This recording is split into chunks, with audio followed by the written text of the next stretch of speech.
Bonjour, aujourd'hui j'aimerais évoquer avec vous un sujet un peu beaucoup sensible quand même. Il s'agit du comportement des personnes qui vous entourent suite à un deuil périnatal. On est tous très différents, on aime qu'on s'occupe de nous de façon différente, mais il y a quand même pas mal de choses qui reviennent.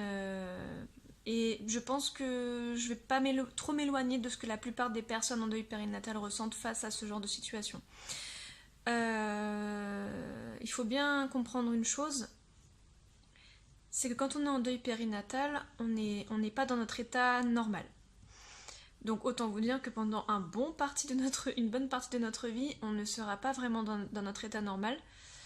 Euh, mais il y a des choses quand même à respecter, je pense. Euh, En fait, il faut vraiment vous mettre à la place de la personne qui est en deuil périnatal et vous oublier en fait. Dans le sens où vous, ce que vous ressentez, dites-vous que c'est un milliard de fois moins atroce que ce que la personne qui est en face de vous a supporté, a vécu. Dans ce sens, par exemple, je vais commencer par l'exemple des personnes qui sont gênées, qui sont pas à l'aise, qui sont gênées. Donc je vais vous donner l'exemple, voilà, vous êtes en soirée, tout va bien, voilà, vous faites la fête et tout ça, et puis tout d'un coup, il y a quelque chose qui vous refait penser à votre enfant décédé, et du coup, vous vous sentez très mal, et vous avez les larmes qui montent aux yeux.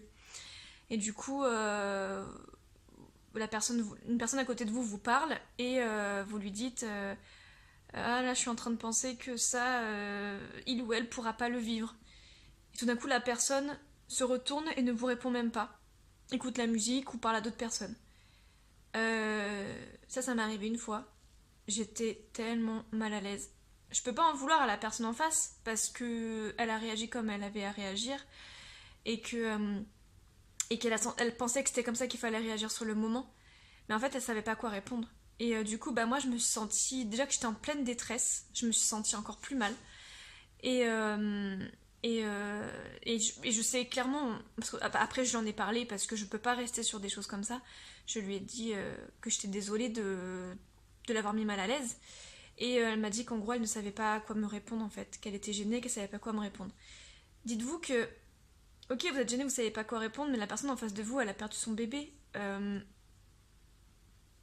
Faites n'importe quoi, prenez-la dans vos bras, ou juste regardez-la avec un petit sourire, ou je sais pas, faites quelque chose, restez pas comme ça à rien faire, ou à vous retourner, ou c'est juste affreux en fait. On a besoin de soutien quand on, quand on, quand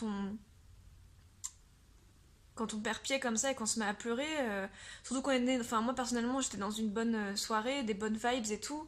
Et quand ça m'est arrivé d'un coup comme ça, parce qu'il y avait une musique qui passait et que c'est une musique que j'aimais beaucoup, d'un film que j'aimais beaucoup, et tout d'un coup, j'ai pensé que ma fille pourrait jamais voir ce film et pourrait jamais entendre cette musique. Et du coup, ça m'a mise dans tous mes états parce que c'est un film que j'adore. Et voilà, et du coup, voilà, c'est un moment où j'avais besoin de soutien. Voilà, donc du coup, voilà, je pense il faut vraiment penser à la personne. C'est pas qu'on pense qu'à soi, c'est que on est dans un moment où on peut être qu'égoïste en fait, parce qu'on est tellement mal qu'on peut pas se permettre d'avoir les états d'âme des personnes en face de nous en fait. Parce que certes, ces personnes-là sont mal aussi par rapport à nous, il y en a beaucoup qui sont malheureuses, mais ce sera jamais le malheur que nous, on ressent. Et du coup, il faut vraiment vous mettre à notre place et il faut vraiment faire attention. Donc voilà, il y avait ce truc de la gêne. Euh, donc que ce soit une gêne parce qu'on ne sait pas comment réagir face à une personne en deuil périnatal, ou alors une gêne par exemple parce que voilà, quelqu'un qu'on connaît arrive dans la discussion et pose des questions, alors le bébé est arrivé, nanana, et toi t'es là, bah non, et tu commences à lui raconter, et que la personne à côté qui est déjà au courant est gênée parce que tu parles de cette histoire.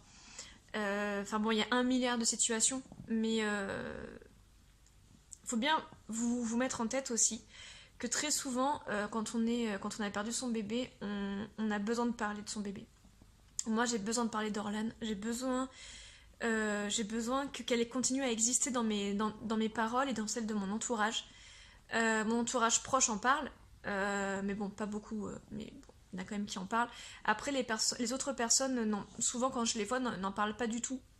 Et quand je commence à aborder le sujet, souvent elles continuent pas la discussion. Parce que voilà, je pense qu'elle est même mal à l'aise ou parce elles sont tristes par rapport à ça. Mais faut bien vous dire qu'on a besoin d'en parler. Donc, faut pas vous sentir mal à l'aise si du coup, tout d'un coup, une personne arrive et en parle de façon. Enfin, en parle naturellement. Voilà, c'est important pour nous d'en parler. Après, bien sûr, il y a des parents endeuillés, des parents qui veulent pas en parler, ça arrive, hein. Mais la plupart de ce que j'ai pu lire sur les forums et des personnes que j'ai pu rencontrer, la plupart souhaitent en parler. Ça nous fait du bien, on a l'impression que l'enfant vit au travers de nos paroles. Donc ça, il faut vraiment vous le mettre en tête. Et donc par rapport au fait justement de parler... justement par rapport au fait de parler de l'enfant décédé, dites-vous aussi que ça va pas remuer le couteau dans la plaie en fait, le fait d'en parler. Tout dépend comment vous en parlez, c'est toujours pareil. Mais si c'est juste, voilà, que vous sentez que la personne endeuillée a besoin d'en parler et qu'elle commence à raconter des détails ou que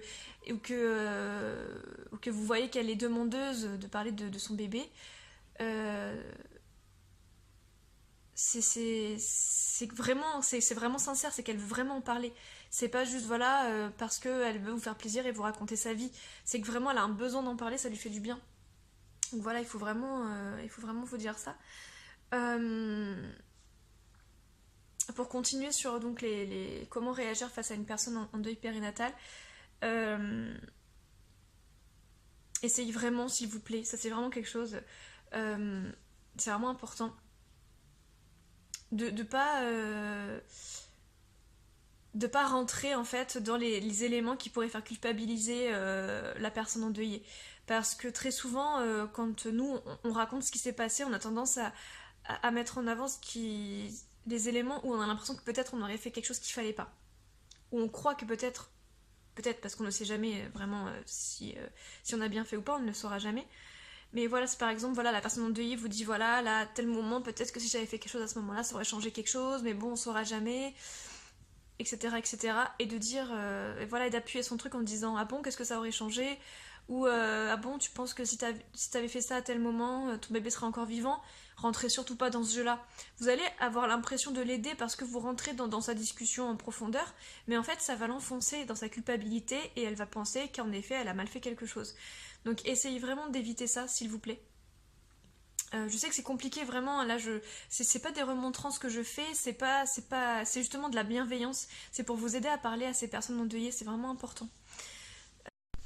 Désolée, j'ai eu des petits soucis d'enregistrement entre les appels et tout simplement ma mémoire qui était pleine.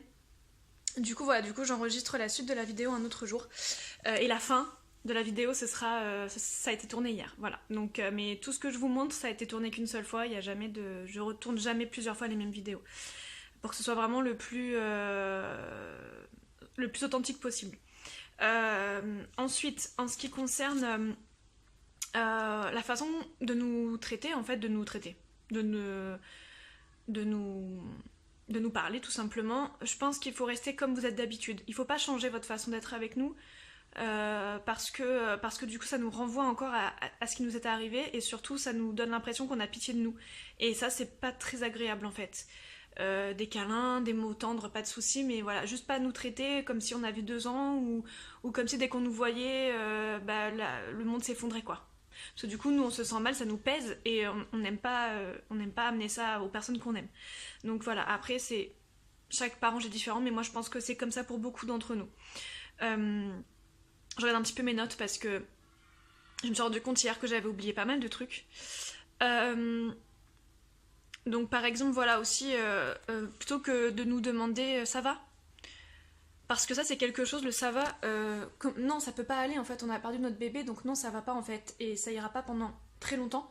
Il y a des jours où ça ira mieux que d'autres et tant mieux, je dis pas qu'il faut qu'on soit tout le temps malheureux, mais ce que je veux dire c'est que le ça va ou comment ça va, ça c'est pas possible en fait, c'est juste, en fait il y a une grosse différence entre comment ça va aujourd'hui ou comment tu te sens avec ça va. Je trouve qu'il y a vraiment une grosse différence parce que du coup ça pointe du doigt le comment ça va aujourd'hui ou comment tu te sens.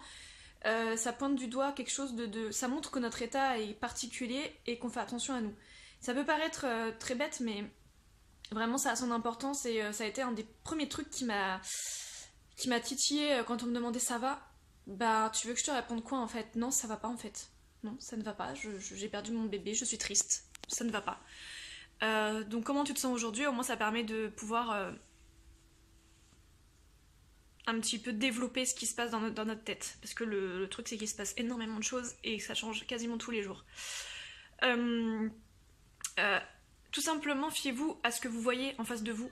Fiez-vous à notre état en fait. Si vous voyez qu'on a besoin de parler, bah, écoutez-nous. Et si vous sentez qu'on est un petit peu dans le repli et qu'on n'a pas trop envie d'en parler, voilà. En fait, c'est juste en fait, laissez-vous guider. N'essayez pas d'amener des choses qui seraient nocives ou qui voilà. Juste écoutez-vous, suivez votre cœur. Je vous promets, c'est ça qui va fonctionner le plus. Ah oui, j'avais oublié ce truc-là. Le truc du... Ah, t'as une petite mine aujourd'hui.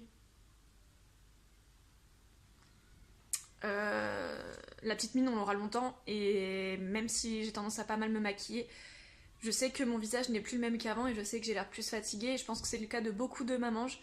Et les paponges, c'est encore différent. Je pense que ça, enfin, c'est encore différent. Mais nous, c'est vrai que les femmes, bah, suite à l'accouchement, suite à tout ce qui s'est passé, forcément, oui, on est marqué. Un accouchement, ça marque toujours une femme. Et dire t'as une petite mine aujourd'hui, bah oui, bah forcément. Je vois pas, enfin... Ça nous fait du mal déjà qu'on se sent mal, qu'on se sent pas très bien dans notre corps parce qu'on a accouché, qu'on a encore un petit peu du ventre, etc. Et que faut le temps, il faut des mois pour que le corps se remette complètement d'un accouchement. C'est pas nous aider en fait de nous dire ça.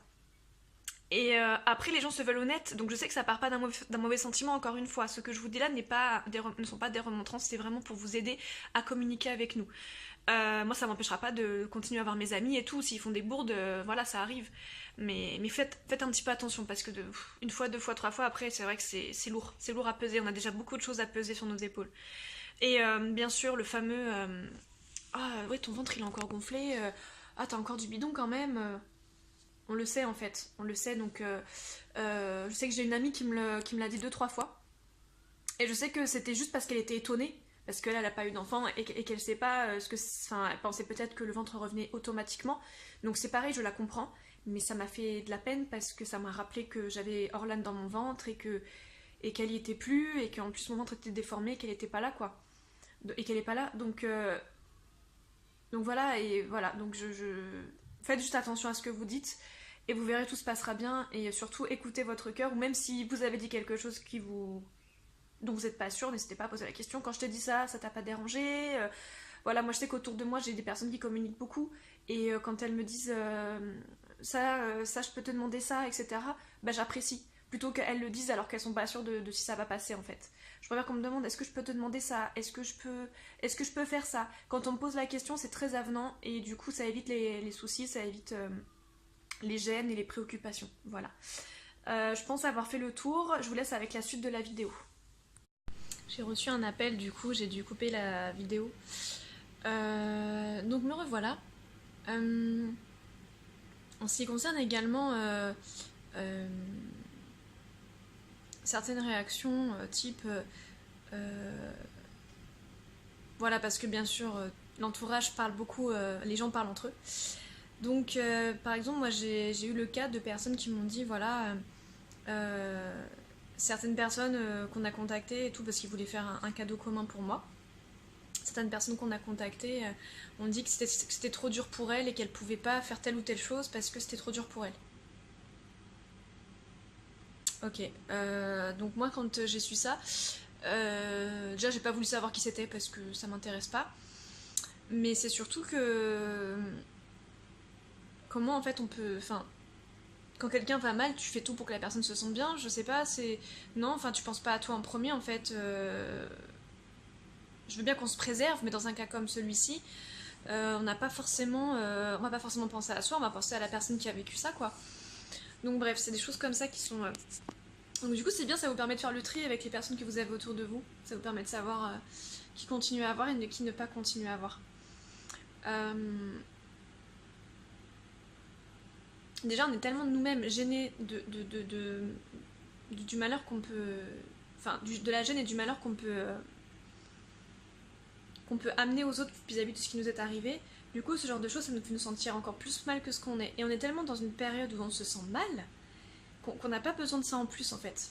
Donc, si vous vous sentez mal par rapport à ce qui nous est arrivé, c'est très empathique, c'est tout ce que vous voulez, c'est voilà. Par contre, de là à dire, voilà, je ne veux pas faire telle ou telle chose parce que ça me fait trop de peine ce qui lui est arrivé, ou justement envoyer un message au moment du drame, mais après ne plus jamais donner de nouvelles, ou ne pas répondre au message qu'on envoie,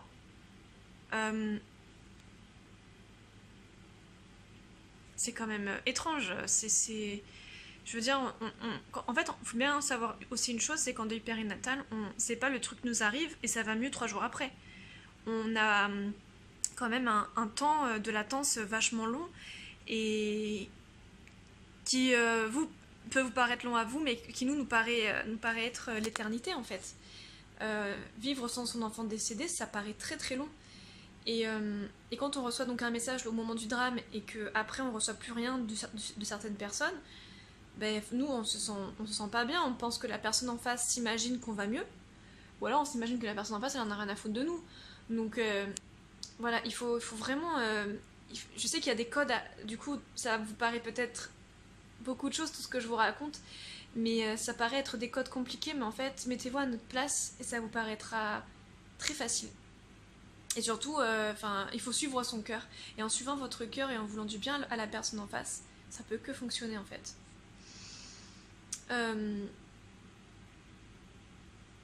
Voilà, après, tout ce qui est parler de vos enfants ou montrer vos enfants à la personne endeuillée, ça c'est vraiment propre à chaque personne en deuil périnatal. Donc ça, je peux pas juger. Moi, je sais que ça me fait du bien de voir d'autres bébés, même si parfois ça me renvoie à moi-même et ça me fait du mal, mais ça me fait surtout du bien, en fait. Donc du coup, je peux que